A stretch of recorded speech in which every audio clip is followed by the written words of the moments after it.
The chamber fell silent as High Arbiter Xiphon raised all four of his crystalline appendages. The gesture meant finality. It meant judgment had been passed. Commander Sarah Chen stood in the defendant's platform, her hands clenched behind her back, her uniform bearing the insignia of Earth's United Fleet. Around her, holographic projections showed the faces of humanity's accusers. 17 species. 17 members of the Galactic Collective. All of them staring down at her with expressions ranging from contempt to cold indifference. Xiphon's voice echoed through the massive hall, translated instantly into every known language. The technology was impressive, Sarah thought bitterly. Impressive enough that these advanced species could ensure everyone understood their condemnation perfectly. Humanity stands accused of territorial expansion beyond agreed boundaries, unauthorized mining of protected stellar bodies, and most grievously, the theft of collective biotechnology. The evidence has been reviewed. The testimony has been heard. We find humanity guilty on all counts. Sarah wanted to scream. Every charge was fabricated.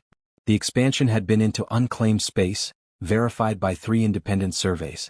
The mining operations had proper documentation, approved by the very council now condemning them. And the biotechnology theft? That was the cruelest lie of all. Human scientists had developed their medical advances independently, but the collective refused to believe that a species less than 5 centuries old could achieve what took them millennia. The real crime was simpler. Humanity had grown too quickly, learned too fast, threatened the comfortable hierarchy that had existed for 10,000 years. Fear wore many masks, and today it wore the mask of justice. The sentence is exile, Xiphon continued. All human populations currently within collective space will be relocated to Sector 09, designated the Forbidden Sector. The quantum barrier will be activated behind your vessels. There will be no return. No appeal. No mercy. Sarah finally spoke, her voice carrying across the chamber despite the technology trying to suppress it. 9 billion people. You are condemning 9 billion innocent people to death because you fear what we might become. The irony is that we admired you. We wanted to learn from you. We thought the collective represented the best of galactic civilization. She paused, letting her words sink in. Now we know better. Xiphon's eyes flickered. Something passed across his alien features. Regret? Doubt. It vanished as quickly as it appeared. The sentence stands. You have 48 hours to prepare your fleet. The chamber dissolved around her. Sarah found herself back on the transport ship, surrounded by her officers. No one spoke. What was there to say? They had lost before the trial even began. The next 2 days passed in a nightmare of organized chaos. 9 billion humans packed into every available vessel. Colony ships, cargo haulers, passenger liners, military cruisers, even ancient exploration craft pulled from museums. Families were torn apart in the rush. Children cried for parents lost in different sectors. The elderly collapsed under the stress. And through it all, the collective's enforcement fleet watched with weapons charged, ensuring compliance. Dr. Marcus Webb stood on the observation deck of the science vessel Galileo, watching Earth shrink in the viewport. He was 53 years old, with gray streaking his dark hair and lines around his eyes from decades of staring at research displays. He had devoted his life to studying xenobiology, to understanding the beautiful diversity of life in the galaxy. Now that diversity was rejecting humanity like an immune system attacking a perceived infection. His assistant, a young woman named Dr. Priya Sharma, approached with a data pad. Sir, we have preliminary scans of the Forbidden Sector. It is worse than we thought. Marcus took the pad, scrolling through the information. His heart sank with each line. 87 star systems. Of those, 62 contain only dead or dying stars. The remaining 25 have stellar activity, but preliminary analysis shows extreme radiation levels. Planetary surveys indicate no worlds with breathable atmospheres. No liquid water on the surface. No existing infrastructure. How long can we survive? Marcus asked quietly. Priya hesitated. With current supplies and recycling systems? Maybe 2 years. 3 if we implement severe rationing. After that. She did not need to finish the sentence. After that, humanity would begin to die. Not from war or disease or natural disaster. From simple starvation and resource depletion in a region of space the galaxy had abandoned as worthless. The crossing took 17 days. The human fleet, stretching across thousands of kilometers of space, moved in a massive convoy toward the quantum barrier. Sarah stood on the bridge of her flagship, the Endeavour, watching the barrier approach. It looked like a wall of shimmering light, colors that had no names dancing across its surface. Behind that wall was everything humanity had built in the galaxy over the past 2 centuries. Ahead was the unknown. As the first ships crossed the threshold, Sarah noticed something odd. The collective enforcement vessels that had been escorting them stopped exactly at the barrier. They were not following through. They were not even monitoring the crossing. They simply wanted humanity gone, cast out, forgotten. The Endeavor shuddered as it passed through the barrier. For a moment, every system went dark. Emergency lights flickered on. Then power returned and Sarah looked out at their new home. The forbidden sector was worse than the report suggested. The stars here were ancient, red giants in their death throes, white dwarfs cooling into darkness, neutron stars spinning in isolation. The space between them was vast and empty. No nebulae, no asteroid fields rich with minerals, no comets carrying water and organic compounds. Just emptiness. Profound, absolute emptiness. The first deaths came within a week. A colony ship, the New Mumbai, suffered a catastrophic failure in its fusion reactor. The crew tried to evacuate, but the ship was carrying 40,000 people. They managed to save 22,000 before the reactor breach.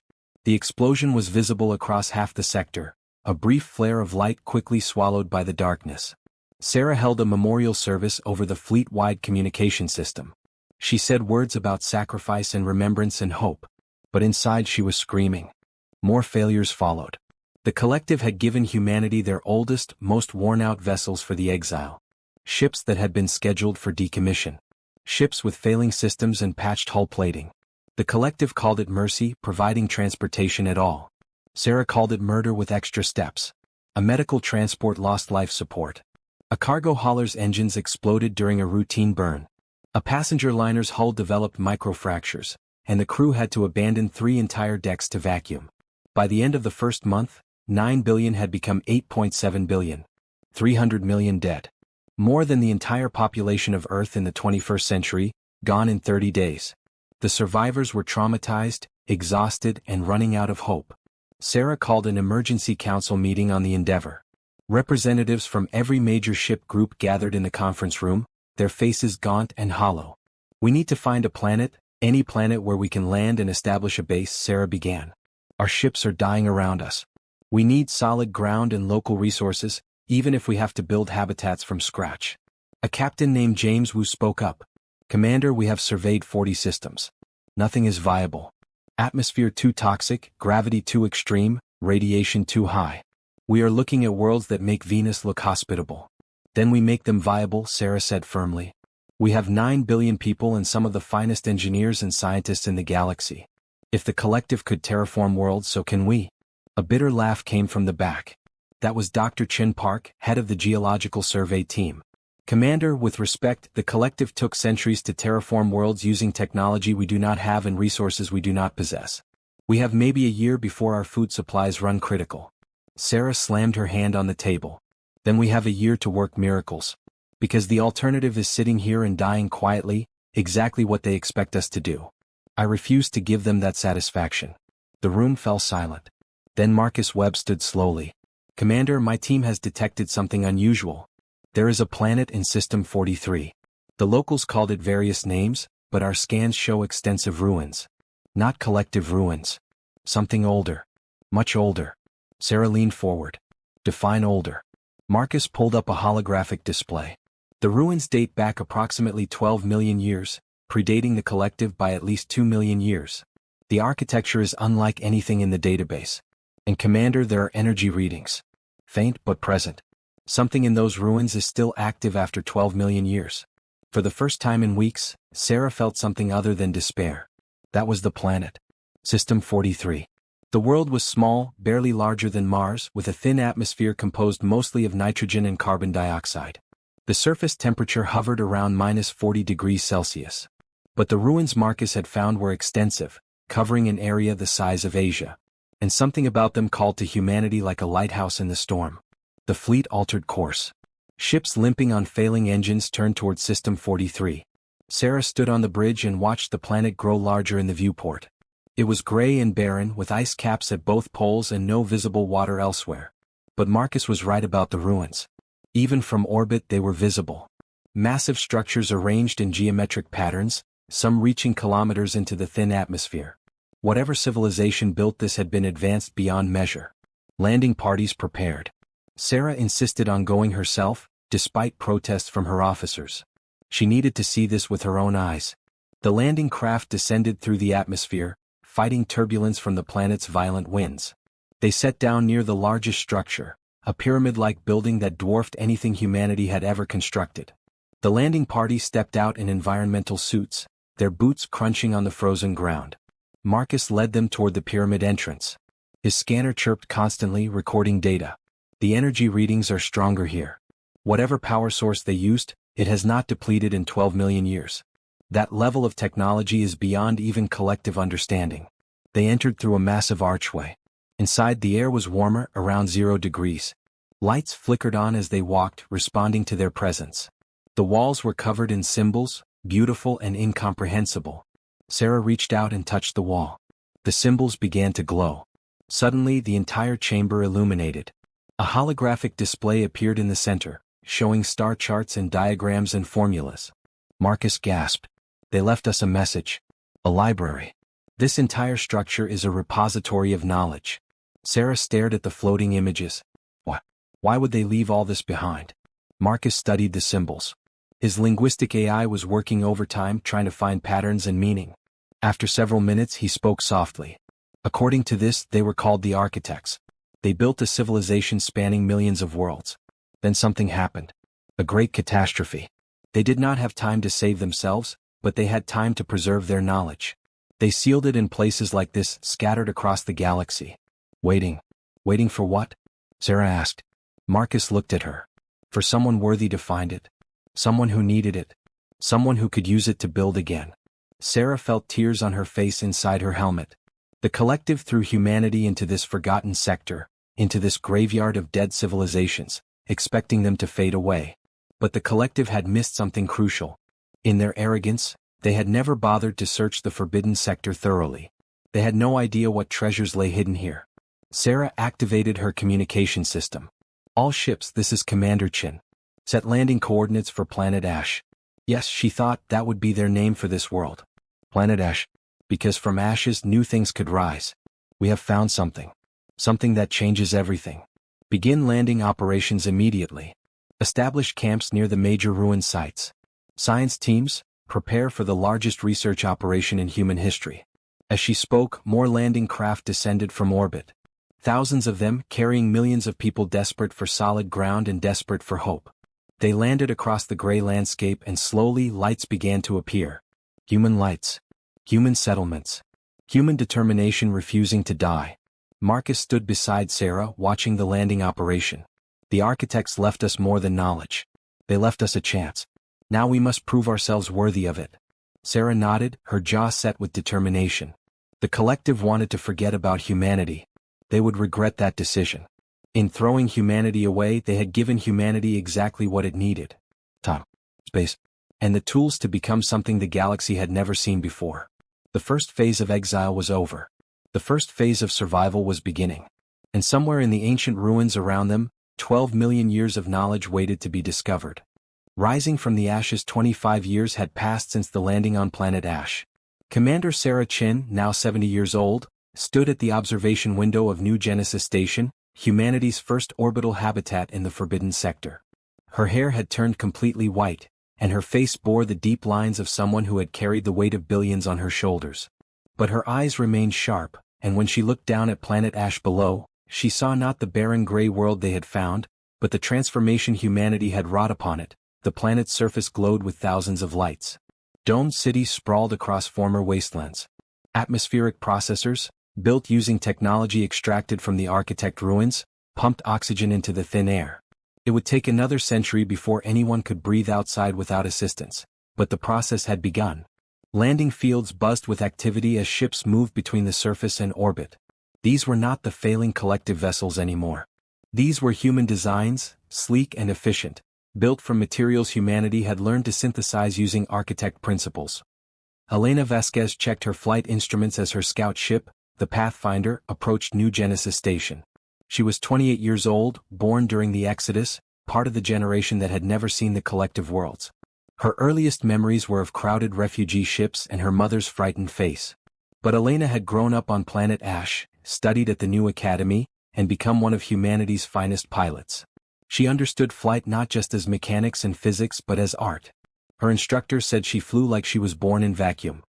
Docking approved, Pathfinder. Welcome home. The station controller's voice crackled through her comm system. Elena guided her ship into the docking bay with practiced ease.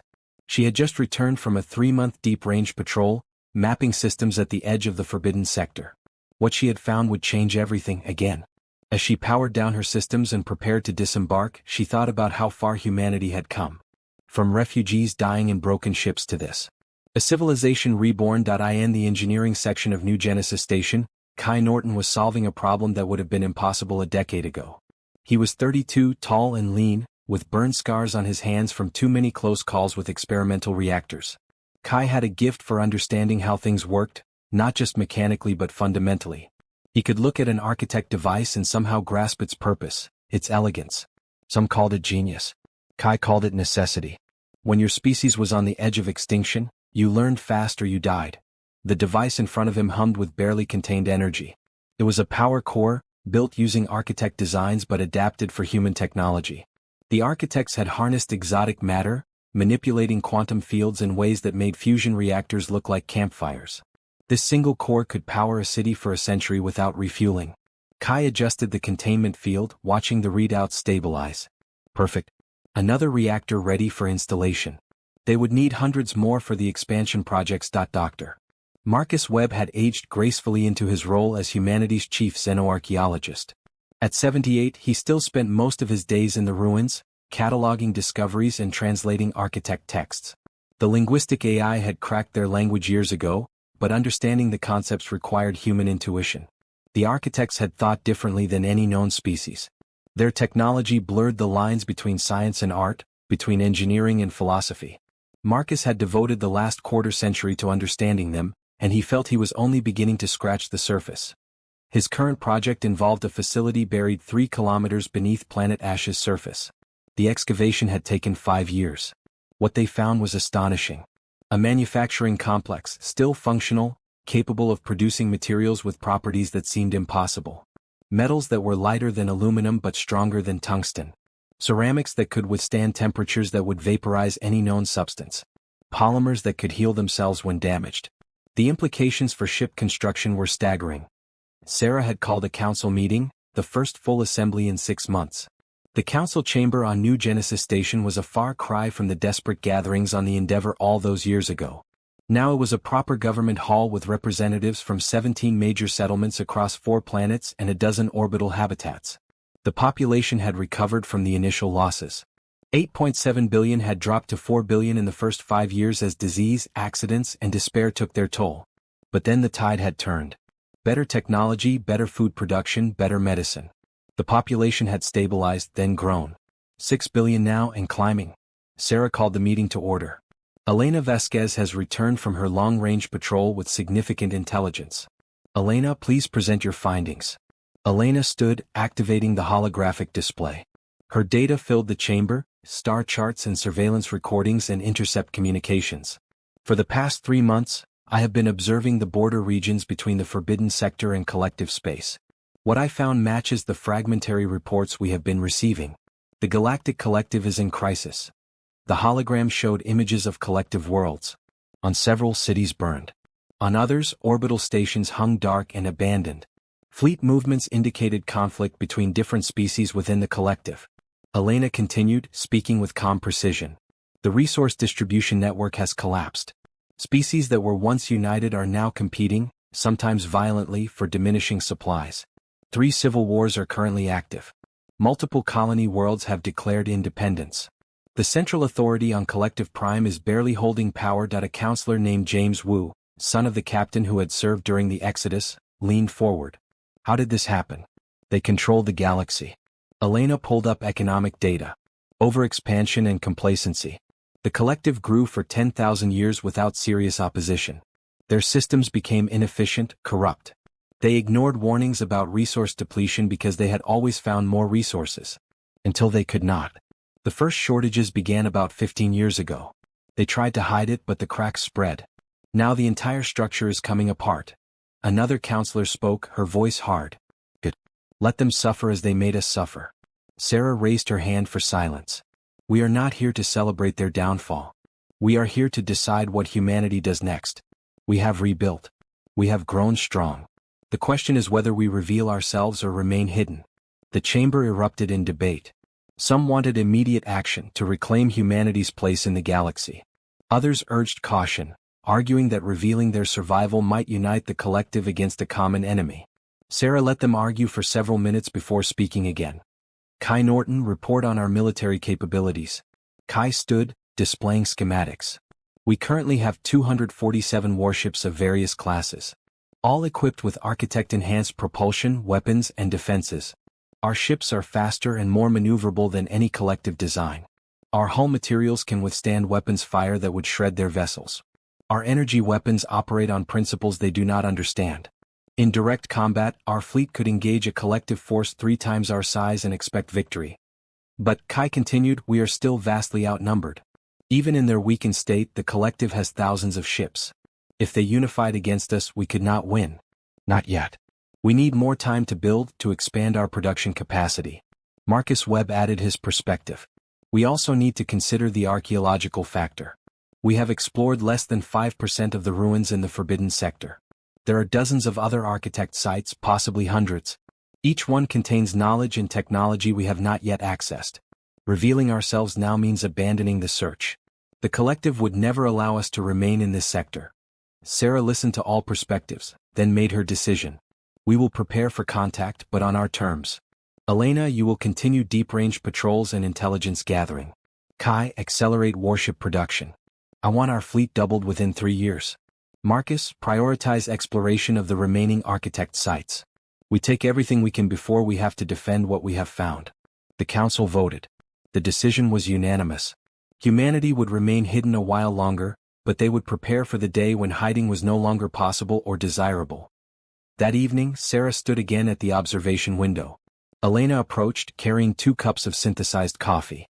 The young pilot handed one to Sarah. You carry a heavy burden, Commander. Sarah smiled slightly. We all do. But I have been thinking about what the collective meant to teach us by sending us here. They wanted us to learn our place, to understand we were inferior. She gestured to the thriving civilization below.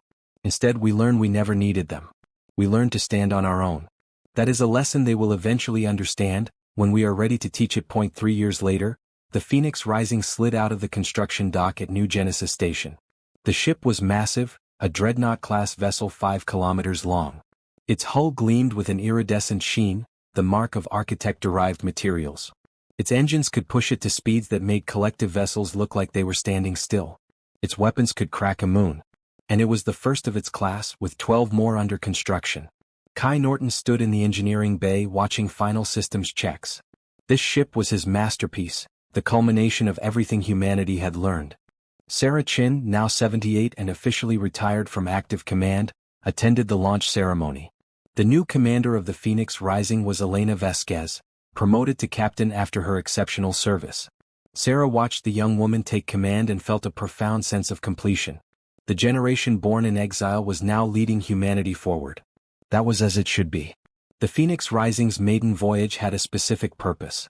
They were going to cross back through the quantum barrier into collective space. Not to attack, not to reveal themselves fully, but to deliver a message. The ship approached the barrier, that wall of shimmering light that had sealed humanity away 28 years ago. The collective believed it was impenetrable from the inside. They believed wrong. Architect technology had given humanity the means to open it from either side. The Phoenix Rising's nose touched the barrier. Energy crackled and sparked. Then, like a curtain being drawn aside, the barrier opened. The ship slipped through into collective space. Alarms would be triggering across a dozen systems. Collective sensors would be screaming about an impossible breach. Elena guided her ship to the nearest communications relay and transmitted a pre-recorded message. It would broadcast across the entire collective network within hours. The message was simple. This is Captain Elena Vasquez of the human vessel Phoenix Rising. 28 years ago, you exiled humanity to the Forbidden Sector.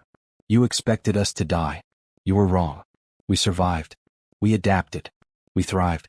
We discovered things in that darkness that you, in your arrogance, never bothered to search for. We have built a new civilization, one that owes you nothing. The message continued.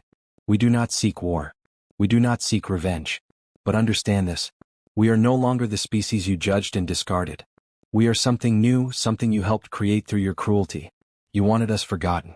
We will never be forgotten again. We will take our place in this galaxy, and you will acknowledge us as equals, not supplicants. This is not a threat.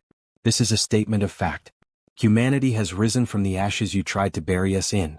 The Phoenix Rising turned and slipped back through the barrier before collective forces could respond.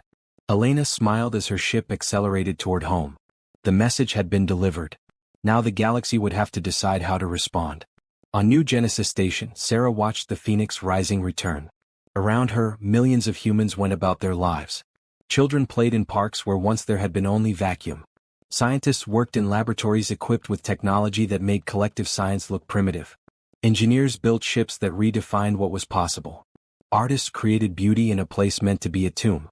Marcus Webb joined Sarah at the observation window. He was 81 now, moving slowly but still sharp. Did we do the right thing? Announcing ourselves? Sarah considered the question. We did the necessary thing. We cannot hide forever.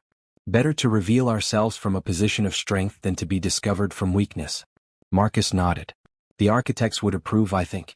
They built their civilization on the principle that knowledge should be preserved and shared, even across the vast darkness of time. We honor them by using what they left us. Far below on planet Ash, in the deepest excavated ruins, another discovery was being made. A chamber sealed for 12 million years, containing devices that not even Marcus fully understood. Devices that hinted at capabilities beyond faster ships and stronger weapons. The architects had achieved things that bordered on the miraculous. Humanity had only begun to tap into that inheritance. Sarah thought about the future. The collective would respond to their message eventually. There would be negotiations, confrontations, perhaps even conflict. But humanity was ready. They had been cast out and forgotten, thrown into the void like garbage. The collective had made one critical mistake. They had given humanity time, space, and motivation. Time to grow strong. Space to build in secret. Motivation to become something extraordinary. From the ruins of an ancient civilization, humanity had risen. Not as the species the collective had judged, but as something new. Something forged in hardship and tempered by discovery. The forbidden sector was no longer a prison. It was a fortress. It was a laboratory. It was home. And from that home, humanity would reach out to the stars once more. Not as refugees or supplicants, but as equals. As inheritors of the architect's legacy. As survivors who had looked into the darkness and refused to surrender. The galaxy had forgotten about humanity. That was fine. Humanity had not forgotten about the galaxy. The old world was gone, cast out and left behind. But from those ashes, a new world had risen. A human world. Built on determination, innovation, and the unshakable belief that no matter how far they fell, humanity would always find a way to rise again. Sarah smiled as she watched the Phoenix Rising dock. The first chapter of humanity's exile had ended. The next chapter, the chapter of humanity's return, was beginning. And this time, the galaxy would watch and wonder as the species they had dismissed proved that being cast out was not an ending.